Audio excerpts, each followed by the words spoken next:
il faut confisquer les bateaux des ONG qui sont clairement les complices des passeurs. Le passeur se fait payer son trafic d'êtres humains par des ONG. Une réelle collusion à certains moments entre les trafiquants de migrants et certaines ONG. Non, les ONG ne font pas le jeu des passeurs en Méditerranée.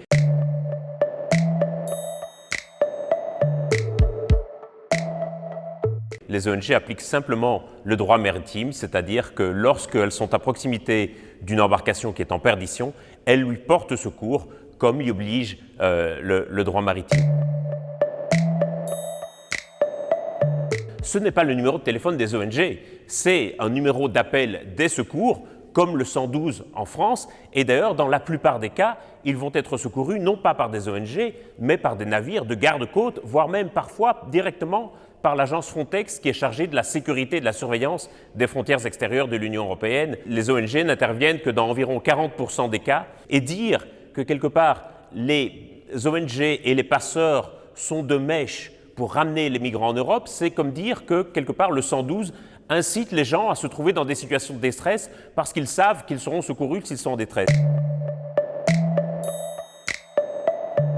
Il est certain que depuis la fermeture des frontières, on a créé une sorte de business autour de la frontière où gravitent toute une série d'acteurs. Certains sont des passeurs, d'autres sont des ONG et d'autres encore sont des gardes-côtes. Et évidemment, ce serait naïf d'imaginer qu'il n'y a aucun contact entre ces différents acteurs. Mais de la même manière que la police peut avoir des contacts avec des malfaiteurs pour précisément enquêter sur un crime, de la même manière, les ONG ont parfois des contacts avec les passeurs pour mieux localiser un bateau et lui porter secours. Ça ne veut pas dire pour autant qu'elles sont complices des passeurs.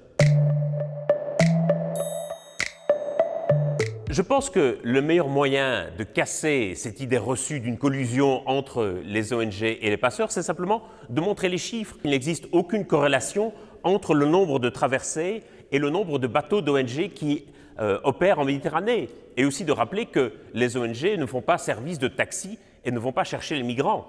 Elles portent simplement secours à des embarcations qui sont en détresse. D'ailleurs, ce nombre de traversées est en diminution régulière depuis 2015, mais par contre, le taux de mortalité ne cesse d'augmenter simplement parce qu'il y a de moins en moins d'ONG qui opèrent et donc les traversées, quand elles existent, sont de plus en plus coûteuses et surtout de plus en plus dangereuses.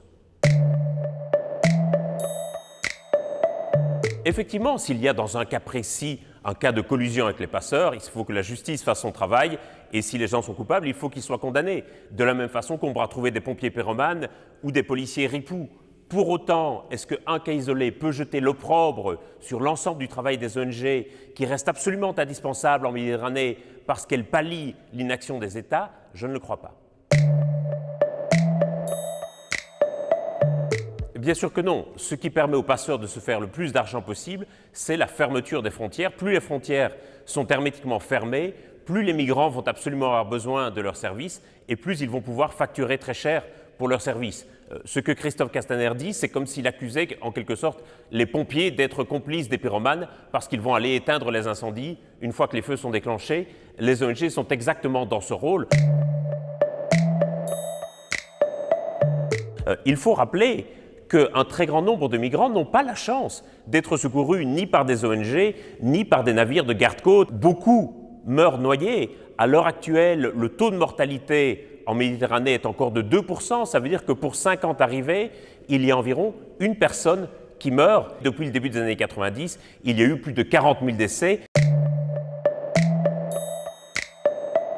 S'il y a de moins en moins d'embarcations qui partent, c'est d'abord parce que une partie des réfugiés syriens notamment sont déjà arrivés dans les pays proches de l'Union européenne et en particulier en Turquie. Il y a aujourd'hui plus de 3 millions de réfugiés en Turquie et c'est aussi parce que l'Union européenne a financé les gardes-côtes libyens pour intercepter les embarcations. Aujourd'hui, on estime qu'à peu près une moitié des embarcations qui tentent la traversée sont interceptés par les gardes-côtes libyens et ramenés en Libye, où les migrants connaissent l'enfer sur terre, où ils vont subir des tortures, des viols, des violences, des emprisonnements arbitraires, et où certains seront même vendus comme esclaves sur des marchés de Tripoli.